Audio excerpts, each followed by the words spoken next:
നമ്മളെ തട്ടുകടയിൽ നിന്ന് ദോശയും വെള്ളയപ്പൊക്കെ കഴിക്കുന്ന സമയത്ത് അതിൻ്റെ കൂടെ നമുക്കൊരു തേങ്ങാ ചമ്മന്തി കിട്ടാറുണ്ട്, ചട്നി കിട്ടാറുണ്ട്. അപ്പോൾ ഇത് ഇച്ചിരി വെള്ളം പോലുള്ളൊരു ചട്നിയാണ് അല്ലേ, പക്ഷേ നല്ലൊരു ടേസ്റ്റ് തന്നെയായിരിക്കും നമ്മുടെ ആ ചട്നിക്ക് കഴിക്കാനായിട്ട്. അപ്പോൾ അതേപോലുള്ളൊരു ചട്നിയാണ് നമ്മൾ തയ്യാറാക്കുന്നത്. നമ്മൾ വെള്ളം പോലൊന്നും ഉണ്ടാക്കണില്ല, നമ്മൾ നല്ല തിക്കായിട്ട് തന്നെ ചെയ്യുന്നുണ്ട് കേട്ടോ. അപ്പോൾ നല്ല സൂപ്പർ ടേസ്റ്റാണ്, ഒരു പ്രത്യേക ഫ്ലേവറൊക്കെയാണ് നമ്മളുടെ ആ ചട്നിക്ക് ഉണ്ടാവുക. അതെന്താണെന്ന് ഞാൻ പറഞ്ഞുതരാം കേട്ടോ. അപ്പോൾ നമുക്ക് മിക്സിയുടെ ജാർ എടുക്കാം. അതിലേക്ക് ഒരു 1.5 കപ്പ് അളവിൽ നാളികേരം, ചെറിയ നാളികേരം എടുക്കുന്നുണ്ട്. ഇതിപ്പോൾ ഒരു 5 പേർക്കൊക്കെ നന്നായിട്ട് കഴിക്കാനുണ്ടാവും ഈ ചമ്മന്തി കേട്ടോ. അപ്പോൾ നമ്മൾ 1.5 കപ്പ് അളവിൽ നാളികേരം ചേർത്തു. അതിലേക്ക് 1 ടീസ്പൂൺ അളവിൽ എരിവുള്ള മുളക് പൊടിയും ആവശ്യത്തിന് ഉപ്പും കൂടി ചേർത്തിട്ട് നന്നായിട്ട് അരച്ചെടുക്കുക.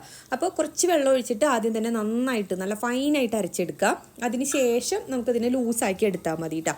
ഇപ്പോൾ ഇതാ ഈ ഒരു രീതിയിൽ നമ്മൾ അരച്ചെടുത്തിട്ടുണ്ട്. അത്യാവശ്യം നല്ല രീതിയിൽ ഫൈനായിട്ട് അരഞ്ഞു വന്നിട്ടുണ്ട്.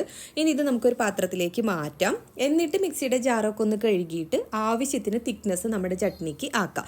മിക്സിയുടെ ജാറൊക്കെ കഴുകി ആ വെള്ളം നമ്മൾ നോക്കി ഒഴിച്ചിട്ട് നമ്മൾക്ക് വേണ്ട ലൂസാക്കിയിട്ട് നമ്മുടെ ചട്നീനെ എടുക്കുക. ഞാനിപ്പോൾ ഒരു മീഡിയം തിക്ക് രൂപത്തിലാണ് നമ്മുടെ ചമ്മന്തി അല്ലെങ്കിൽ ചട്നി റെഡിയാക്കുന്നത് കേട്ടോ. ഇത്രയും മതി. ഈ സമയത്ത് നമ്മൾ ഉപ്പൊന്ന് നോക്കുക, പോരാന്നുണ്ടെങ്കിൽ ഈ സമയത്ത് ചേർക്കുക കേട്ടോ.